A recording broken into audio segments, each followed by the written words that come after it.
This is the Transformers Generations War for Cybetron Trilogy Siege Leader Class Astrotrain. Yes, believe it or not, this figure is a Leader Class figure. I picked up this set at Hobby Corner, and the colors look good though. So far so good. Let's get him out of packaging. And here is Astrotrain out of packaging, and the figure is actually pretty good. I was very surprised. I had judged this figure way too soon. I love the colors. It's gray and purple. I just wish the purple was a little bit lighter to make it more like a Decepticon purple, but that's fine. I'm pretty happy with what we've got. And we've gotten a lot of Astrotrain figures in the past, and yeah, despite him being a little bit on the small side, I think we have the best one yet with this one. Especially that the alt modes for this figure are actually the one that's closest to his G1 alt modes. And, you know, despite being a Siege figure, this could pass as an Earthrise figure. He comes with a nice set of instructions. It's actually very nice, very informative. He comes with a slew of guns. He's got this shoulder-mounted or forearm-mounted rocket launcher, which is pretty cool. You can mount it on his shoulder or on his forearm. Maybe we'll mount it right here. I thought that was pretty cool. He's got his main gun, which is like a big rail gun or Gatling gun. It's not painted or anything. That's just black molded plastic. Very nice. He's got this blaster, which is different, and a pair of shoulder-mounted cannons. You can actually mount them on the shoulders. He's looking souped up and ready to go and face off with the Autobots. Even Omega Supreme himself probably faced down that big Sentinel robot. Now, if I recall correctly, the G1 Astrotrain, the one I had back in the day, had just one gun that was way too long. It's like a big sniper rifle that was way too long for the figure to hold. So these weapons, you can actually put them together. If you take them off, you start with the main gun, and then the second gun, you just stick them together like that. And this is fine as it is. It's like a nice little long weapon on its own. And then the side-mounted cannons can be placed right here on the side of the railgun or the Gatling gun. And then that missile launcher, you can actually put it right here underneath the second main gun like that. And I thought that was pretty cool. You can obviously put that somewhere else if you wanted to, like underneath here or whatever, but I think this is the best place to put it. And right off the bat, you just mount it like that, and wow, look how big that cannon is. And it actually works, if you ask me. I thought it was reminiscent of that G1 huge long rifle cannon. And this is probably how I'm going to display him in robot mode, with that big cannon, rather than having it all over his arms and shoulders. Okay, so enough of that weapon. He also comes with, just like Shockwave, this you know, the caboose of the train, or the coal, the part of the train that carries the coal. You know, for the old steam engines, steam locomotives, this is, I guess, what it is. And it forms, it's a parts former. You can remove the top part and actually put it on his feet as, I don't know, armor or boots or extra. Yeah, their rocker pivots are gonna help you make him stand up. So makes his feet bigger. And why do they do that? Because this one actually turns into a backpack.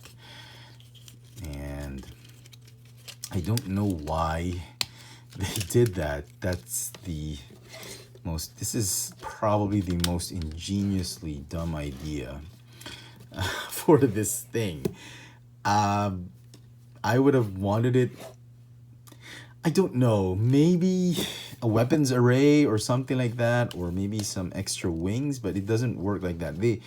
In alt mode, this works. This whole backpack, I'm going to show you later in alt mode, but the backpack really works in alt mode. But in robot mode, if you want to put everything in, it looks pretty dumb.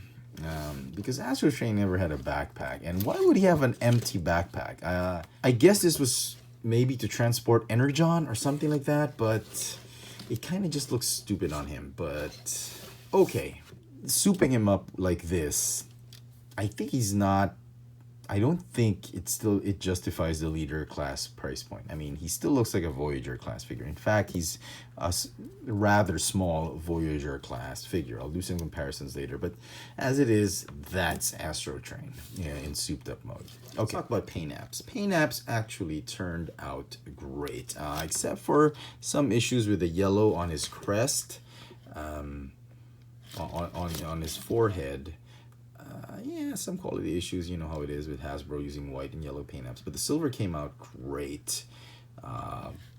Purple plastic with that silver and red eyes, really nice. On his chest, you get more red and purple. Everything else, the silver turned out great.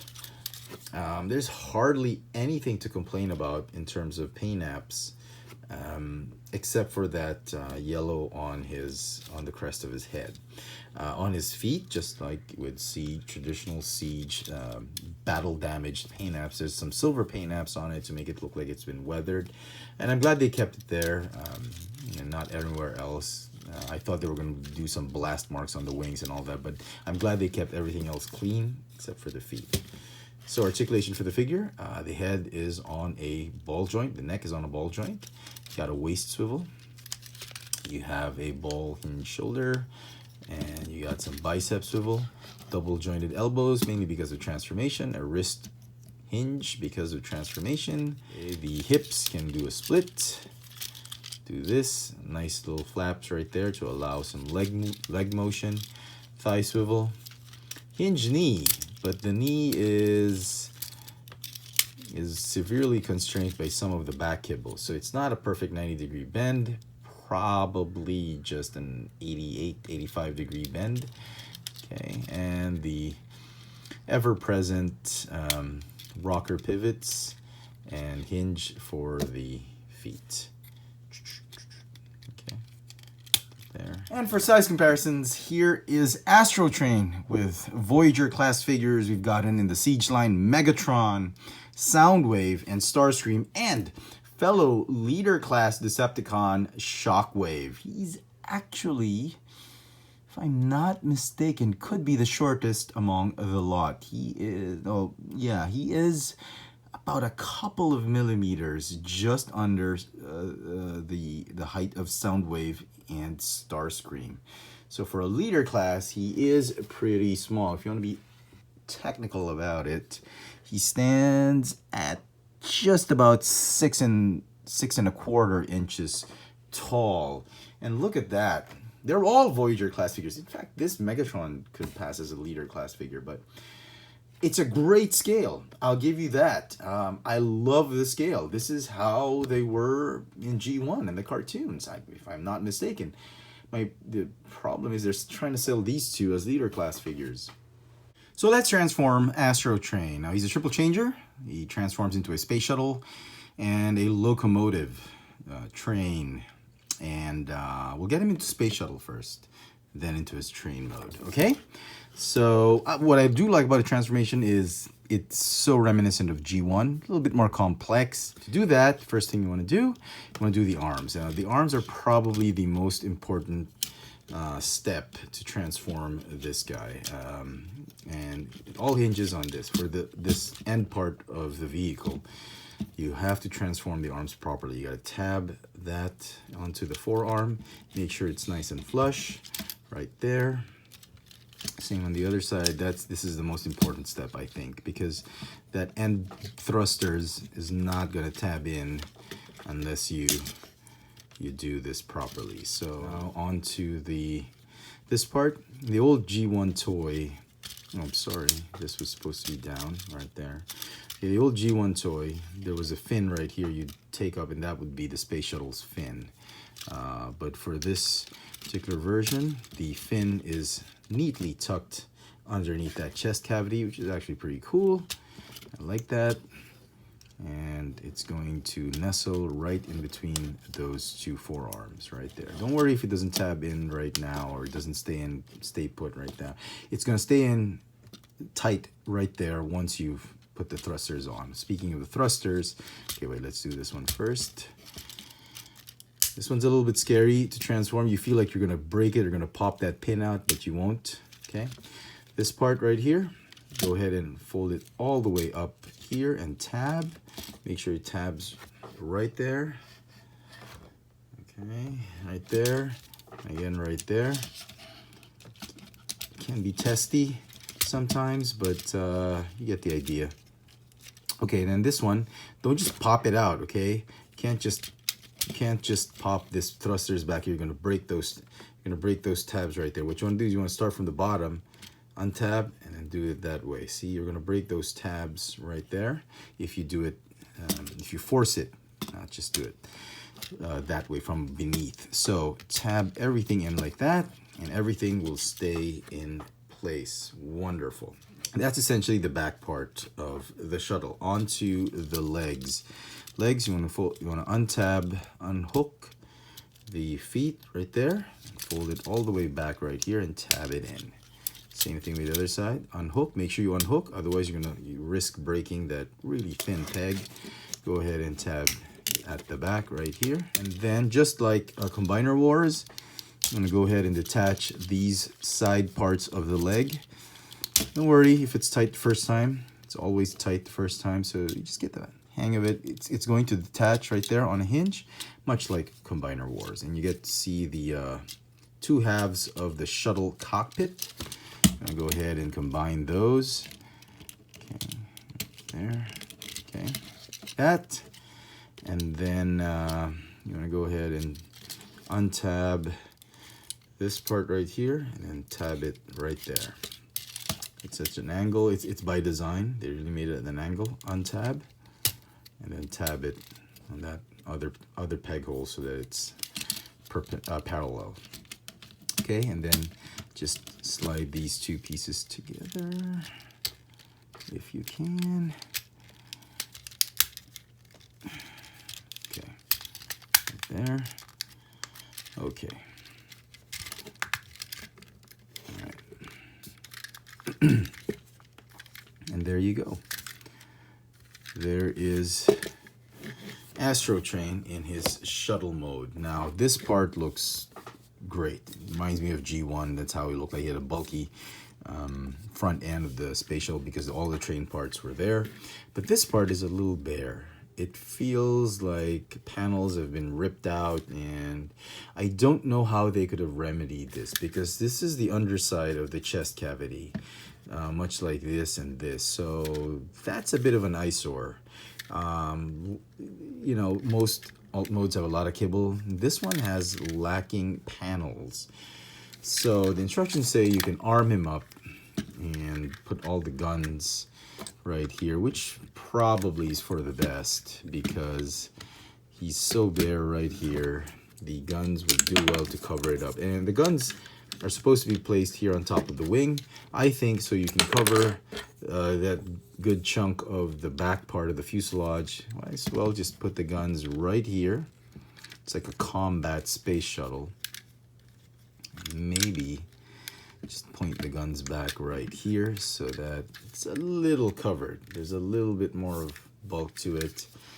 And then this one, well, you can put this one anywhere. The instructions say to put it here, but really, does it make that much sense?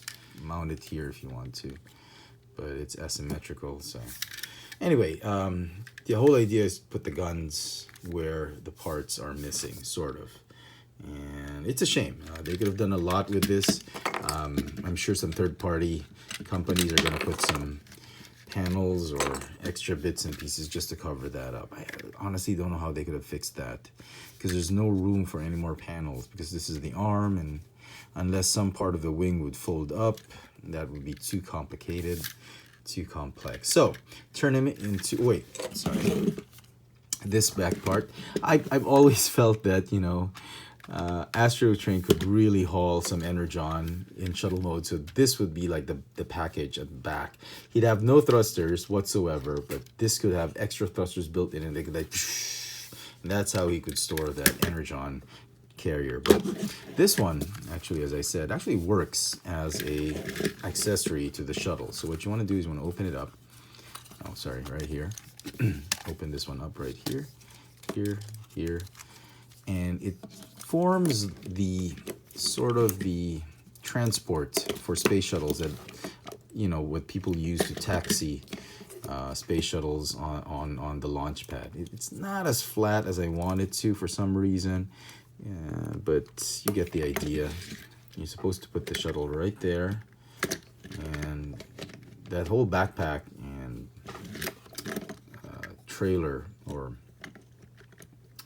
coal caboose, look at that. It'll roll nicely even with the shuttle on it. So that's pretty neat. The other thing that you could do with this one is if you fold this one down, you can actually use it as a launch pad. So just mount shuttle right there and fold these out, and you got Cape Canaveral right there. So pretty nice. And then of course you can put all the guns anywhere here if you want to, like, make it into a battle station. So not too bad at all actually. All right, and on to train mode or locomotive mode. Let's fold this one up first. Okay. Just that. And the way to do it, much like G1, go ahead and untab this. To do that, you got to unhook the thruster assembly so that the forearms would part. You can put that right there. Put the whole thruster assembly back, and this one, just want to go and fold it down this way and back as though it was in robot mode. Go ahead and tab those back right in right there. Okay, then what you want to do are the wings. The wings, much like G1, they fold onto that back part. You tab these in, the smaller fins right there on these very thin tabs right there. Just secure them in place. Then the lower part or the front part splits up like this, split it up like this, and what you want to do is rotate each of the nose cone cockpit pieces, fold out part of the steam engine or the locomotive right there, and then fold down the bumper. That there's a sliding mechanism right there, and tab those two together once again, like that. All right. Right, and much like the G1 transformation, you got to invert the figure because the train is on the other side. Go ahead and tab everything back, like in shuttle mode. Okay.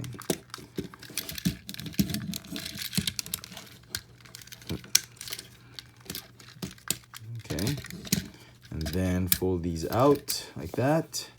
Swivel these right here. Then tab these down like that. And there you go. There is the locomotive. Let me just fix those legs. Astrotrain in his train mode. Pretty cool. There you go. It's a cockpit. Thrusters. It kind of works. I'm sure there's a lot of these going on. That's part of the feat. It's a little thick. I wanted it to be a little bit thinner, but it does what it's supposed to do. I do like it. And of course, what's left is to just attach the coal part of the train. And it actually rolls very, very nicely. I'm actually very impressed. And again, you can put the weapons however you wish, on the side, on the top, and whatnot, and just arm this train to the teeth. But I want you guys to see the train for what it is. So very cool. There is some inconsistency with the purple coloration, like this is dark purple, this is a lighter shade of purple, like a bluish purple, and this is like more of the Decepticon purple. So the differences in paint, because this is molded plastic, this is painted on gray, and this is probably painted on as well. So some final thoughts on the figure. I personally like it. I think it's probably the best Astrotrain we've gotten because it's the closest one to the G1 Astrotrain in alt modes and in robot mode. It's a little overpriced because it's really a Voyager class figure with tons of accessories. But my suspicion is they've put, Hasbro and Takara Tomy had actually put so much plastic into the Voyager, into a Voyager class figure, that the price point was already neither here nor there, or was already no man's land for a Voyager or a Leader class. So they decided to just probably go with it and just add a little bit more accessories to justify the Leader class price point. Having said that, the figure I think is still worth the price of admission. I mean, if it's Astrotrain. I mean, this is probably the closest one we're going to get. And sure, it has its flaws, maybe some color tweaks here and there, some bare panels in alt mode, in shuttle mode. Yeah, he's a little bit diminutive in scale, in stature compared to the other Voyager class Decepticons, but still, this brings back a lot of nostalgia. I think it brought back a lot of nostalgia for me, especially with the transformation, very akin to its G1 transformation. The alt modes look great, not perfect reproduction or iteration of how he was in G1. You're going to have to go with the Masterpiece on that. But without getting into the Masterpiece line, this will give you all the G1 nostalgia you want for an Astrotrain figure. So the figure is going to get a 9.5 out of 10 for me. I hope you've enjoyed this little video review. If you did, please let me know in the comment section below. Let me know what you think of this new Siege Leader class Astrotrain. Hit that notification bell so you never miss out on any of my latest video reviews. This has been the Transformers War for Cybetron Trilogy Siege Leader class Astrotrain. Thanks for watching.